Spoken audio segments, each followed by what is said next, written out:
भक्तों को श्री शिवाय नमस्तुभ्यम, हर हर महादेव। अभी जो कथा गुरुजी वाच रहे हैं श्री तप शिव महापुराण, उसमें कल एक पत्र आया। गुरुजी ने एक पत्र को पढ़ा जिसमें महिला ने बताया कि 8 साल हो गए थे उनकी शादी को और 8 साल से उनको संतान नहीं थी। भोलेनाथ की कथा सुनी। कथा सुनने के बाद में उपाय किया। उपाय कौन से किया? सफ़ेद आंकड़े की जड़ वाला। सफ़ेद आंकड़े की जड़ को पति और पत्नी दोनों लेकर आए। भगवान शंकर के मंदिर में जाकर रजस्वला धर्म के 7वें दिन भगवान शंकर के मंदिर में गए।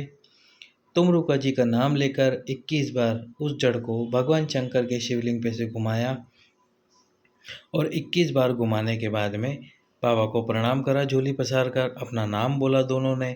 उसके बाद उस जड़ को लाल कपड़े में लपेटकर लाल धागे में अपनी कमर में बांध लिया शिवलिंग को देखते हुए। फिर एक पीपल का पत्ता अवधूतेश्वर महादेव के नाम से समर्पित किया और प्रतिदिन उस पीपल के पत्ते को गाय के दूध में उबालकर पीना पीपल के पत्ते के दूध को गाय के दूध में उबालकर पीना शुरू किया। इस प्रकार उन्होंने ये उपाय किया। उनका गर्भ ठहरा तो सही और साथ में जुड़वा संतान की प्राप्ति भी हुई, लेकिन भोलेनाथ ने उन संतानों को वापस ले लिया। उन दोनों संतानों की मृत्यु हो गई। बहुत दुखी हुई, बहुत ज़्यादा ही रोना आया उन महिला को कि 8 साल में तो संतान की प्राप्ति हुई थी, वो भी जुड़वा संतान हुई थी बाबा की कृपा से, लेकिन फिर भी उन संतानों को भोलेनाथ ने वापस ले लिया। थोड़ी दुखी होने के बावजूद जब डॉक्टरों को बताया तो डॉक्टरों ने कहा कि आपके तो संतान का योग ही नहीं है और आप अब फिर से संतान के लिए कोशिश मत करना, संतान के लिए ट्राई मत करना, आपको संतान नहीं होगी। पहले ही वो तो चमत्कार है कि आपको या फिर कोई कृपा है जिसकी वजह से आपको ये संतानें हो गई, वरना आपको ये संतान भी नहीं हो सकती, आप माँ नहीं बन सकती। फिर उन्होंने फिर से महादेव की भक्ति में रमना चालू किया, भोलेनाथ को जल चढ़ाना चालू किया।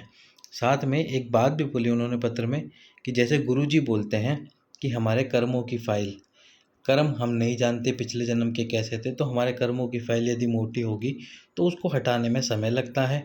यदि किसी का एक बार में सफ़ेद आंकड़े की जड़ वाला प्रयोग सफल हो जाता है, वैसे तो हमेशा सभी लोगों का हो जाता है, पर किसी का नहीं हो पाता, पर जिनका हो जाता है तो उनके कर्मों की फाइल पतली होती है। महादेव उसके कर्मों की फाइल जल्दी हटा देते हैं। गुरुजी हर कथा में कहते हैं कि यदि किसी उपाय को करने के बाद में वो उपाय सफल ना हो पाए तो चिंता मत करना, बस भोलेनाथ का हाथ पकड़ कर रखना, महादेव की शरण में रहना। हो सकता है तुम्हारे कर्मों की फाइल थोड़ी मोटी हो जिसको हटाने में महादेव को समय लग रहा हो। तुम जितनी महादेव की भक्ति करोगे, महादेव उस फाइल को उतनी जल्दी हटा पाएंगे। फिर से उन्होंने कथा सुनना प्रारंभ करा, फिर से उन्होंने उपाय किया और फिर उनको उपाय करने के बाद पुत्र रत्न की प्राप्ति हुई और उनको पुत्र जो प्राप्त हुआ वो 21 अप्रैल 2023 को प्राप्त हुआ। पुत्र की फ़ोटो उन्होंने अपने पत्र में लगा के भेजी है, जैसे कि आप स्क्रीन पर देख रहे हैं। ये उनका पुत्र है जिसकी फ़ोटो उन्होंने पत्र में लगा कर भेजी है। आप भी सफ़ेद आंकड़े की जड़ वाला प्रयोग निरंतर करते रहे, निश्चित रूप से आपको संतान की प्राप्ति होगी। सभी भक्तों को श्री शिवाय नमस्तुभ्यं।